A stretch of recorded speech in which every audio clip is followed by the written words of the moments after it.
Nous sommes le 3 janvier 2016. Cela fait exactement 50 ans que la Haute-Volta, aujourd'hui Burkina Faso, a connu son premier soulèvement populaire. Pour marquer l'événement, l'Union d'action syndicale était face à la presse ce matin pour un petit coup d'histoire. Dans ce journal également, le témoignage d'un ancien syndicaliste qui était témoin du soulèvement populaire de 1966. Et puis après les fêtes, beaucoup de Burkinabés vont certainement souffrir de la janviose. C'est la maladie dont le virus s'attrape en fin décembre. Elle se manifeste par un manque de ressources financières pendant le premier mois de l'année. Comment les Burkinabés entendent-ils affronter la maladie de la janviose? Élément de réponse dans cette édition. Bonjour et merci de suivre le 13h15 de ce dimanche sur la RTV. Le Burkina Faso célèbre ce 3 janvier l'anniversaire du premier soulèvement populaire en 1966. Ce soulèvement populaire avait emporté Maurice Yamoyogo, le premier président de la Haute-Volta, aujourd'hui Burkina Faso. Pour célébrer le 50e anniversaire du soulèvement populaire, l'Union d'action syndicale a donné un petit coup d'histoire ce dimanche matin à Ouagadougou. Elle a aussi annoncé une conférence publique sur cet événement historique dans les jours à venir. Roger Kam et Draman Dadzia.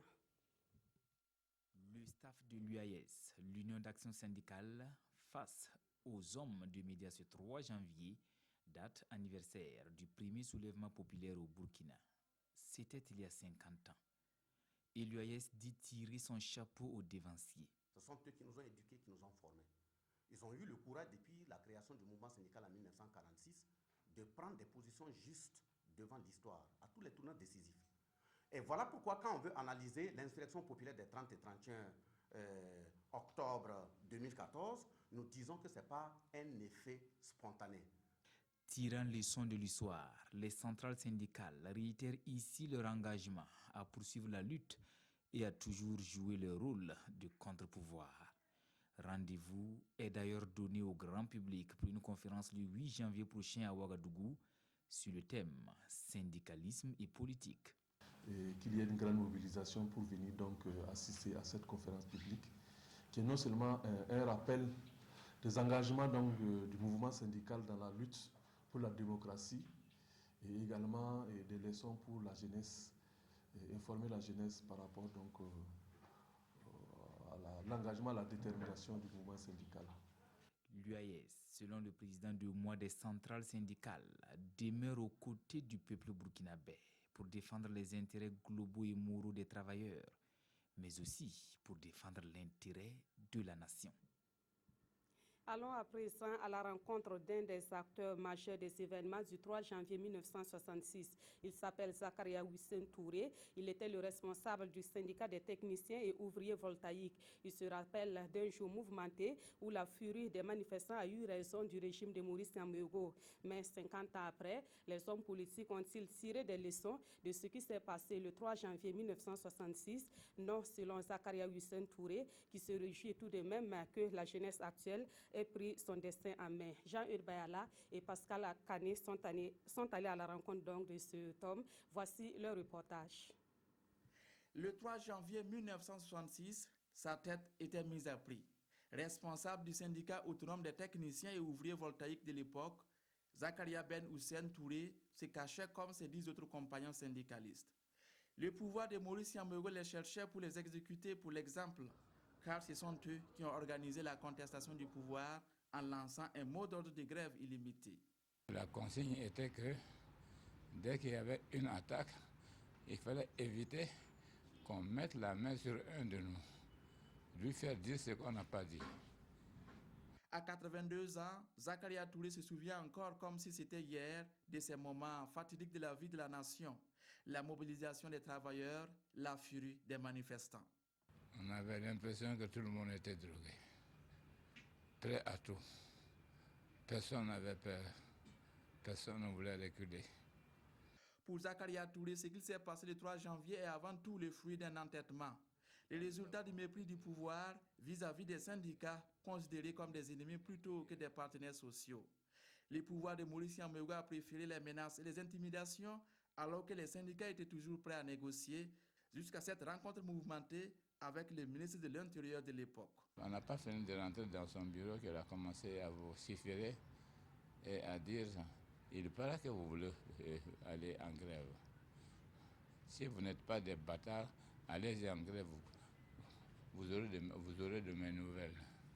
Mais 48 ans après cette mésaventure du pouvoir de la Première République, le vieux syndicaliste constate avec amertume que les hommes politiques n'ont pas encore tiré leçon du 3 janvier. Tout se passe comme si ça n'arrivait qu'aux autres, comme s'ils étaient amnésiques. Peut-être que le 3 janvier n'a pas suffi pour leur faire comprendre, mais le 30 et 31 octobre doivent leur faire comprendre qu'ils ne peuvent pas se permettre tout. En ce jour anniversaire du 3 janvier, Zakaria Touré a en mémoire ses camarades de lutte. Pour la jeunesse, le vieux n'a pas de leçon à donner. Elle a pris son destin en main. Je suis déjà en retard. Parce que si les 30 et 31 octobre ont pu se faire, ça veut dire qu'ils ont compris. Ils savent ce qu'il faut faire désormais. Au milieu de ses fils et petits-fils, Zakaria Touré profite tranquillement de la vie. Désormais, le vieux combattant est sûr que ses fantassins sont prêts à aller au front pour défendre la justice pour laquelle il a consacré une grande partie de sa vie. Autre point de l'actualité, nous sommes dans la période de l'après-fête et l'heure est au bilan. Du côté des tenants de boutiques de vêtements et des salons de coiffure, ce bilan est positif. Les responsables de ces maisons disent avoir fait de bonnes affaires à l'occasion des fêtes de fin d'année. Par contre, chez les couturiers, le bilan est loin d'être satisfaisant puisqu'ils n'ont pas enregistré la clientèle comparativement à l'année précédente. On fait le point avec Moussa Ouedraogo et Ismaël Diloma Sirima. Dans l'ensemble, le bilan des activités de décembre est satisfaisant pour certains petits commerces, comme cette boutique de vente de vêtements. Les ventes pour le seul mois de décembre s'élèvent à 2 millions de francs CFA. Par rapport à l'année passée, en tout cas, on a vendu plus que l'année passée. Puisqu'il y a eu beaucoup d'améliorations dans le commerce aussi. Il y a des trucs qu'on ne vendait pas, on a envoyé. Et puis, bon, par rapport à la demande de la clientèle aussi, on a tenu compte de ça aussi. Les comptes de décembre sont également positifs pour ce salon de coiffure. Avec en moyenne 40 clientes par jour, les gains du mois écoulé de cet institut de beauté ont été estimés à environ 6 millions de francs CFA. Nos activités se sont bien passées. Ça a été comme on espérait. On a eu la clientèle. Ça s'est bien passé, quoi. Mais pour ce qui concerne les couturiers, le bilan ne permet pas de bien sourire. Très peu de clientes et aussi des habits cousus attendent toujours leurs propriétaires. Bon, cette année, disons que ce n'est pas tout à fait comme les autres parce que je crois bien que c'est dû peut-être aux problèmes qui se sont passés. En tout cas, on est déçus. On est déçus, mais ce n'est pas comme l'année dernière. Toutefois, ce couturier espère que les nouvelles autorités apporteront avec eux un climat de sérénité propice pour les affaires.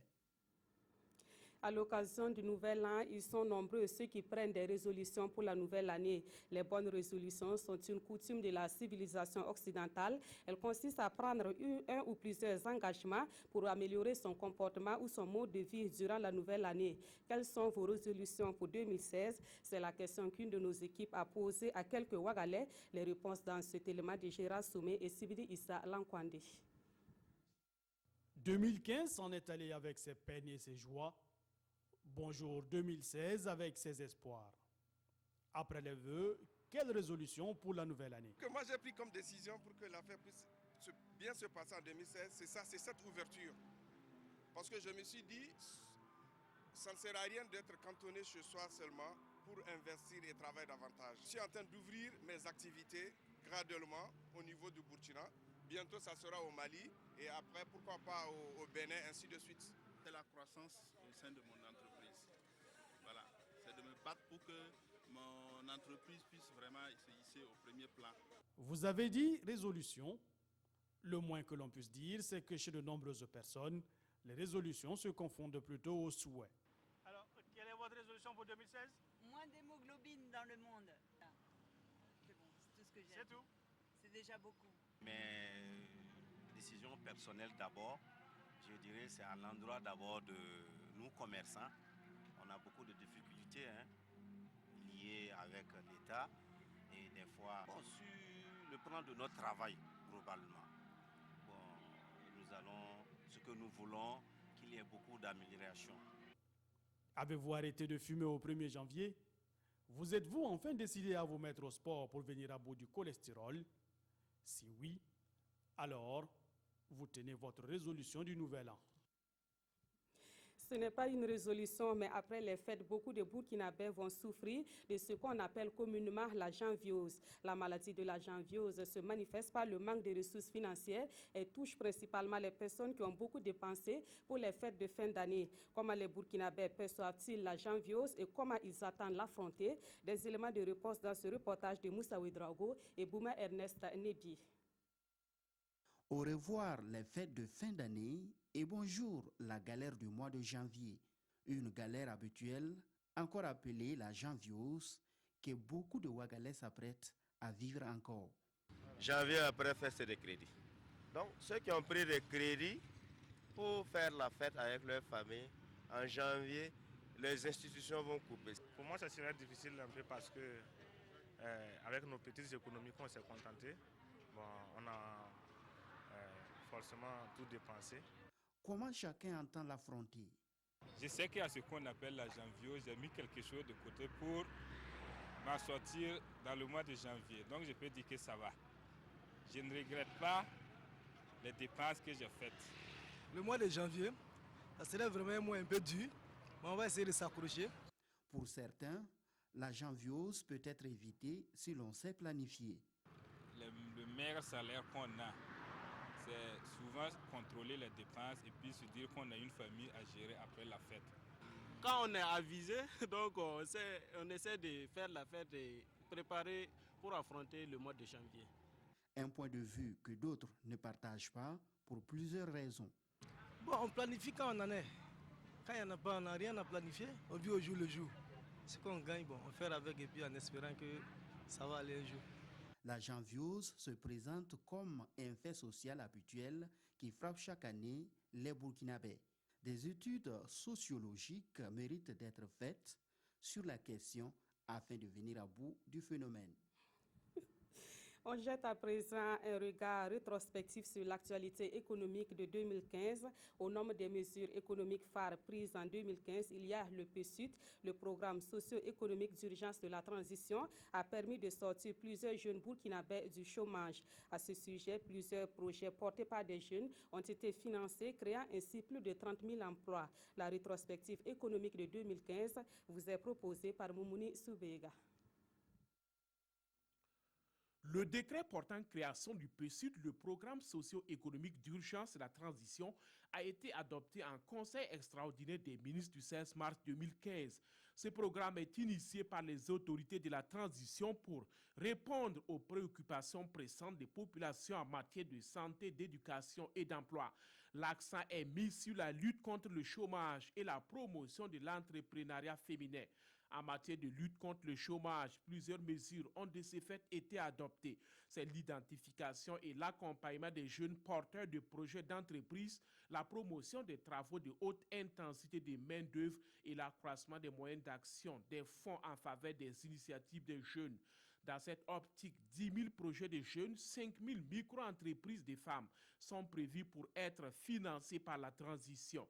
L'objectif final, c'est d'aboutir à la création d'au moins 30 000 emplois.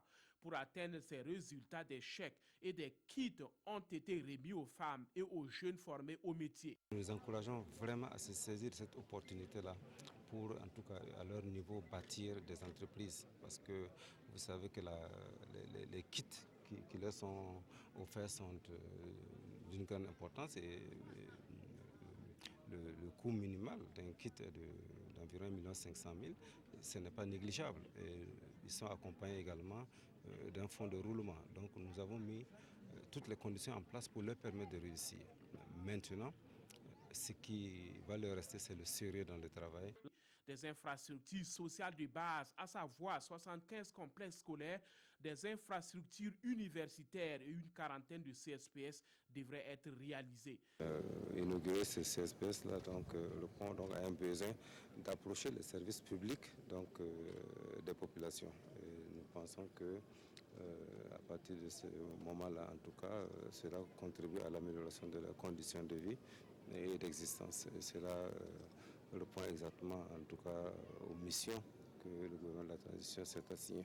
Le 5 juin 2015, le gouvernement procède au lancement d'un vaste programme de réalisation d'un technopôle pédagogique à l'université de Ouagadougou et des amphithéâtres complémentaires pour les universités de Koudougou et de Bobo-Dioulasso. Question d'améliorer la qualité de l'enseignement et les conditions de travail du monde universitaire. La mise en œuvre de ce programme phare de la transition devrait coûter 25 milliards de francs CFA.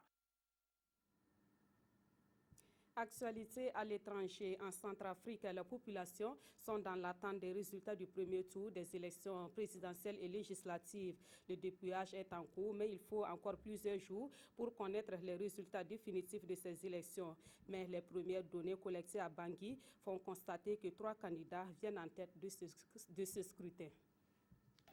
La population centrafricaine attend toujours les résultats du premier tour des élections de mercredi, scrutin présidentiel et législatif. Les opérations de comptage sont en cours. Les résultats définitifs ne seront pas connus avant plusieurs jours.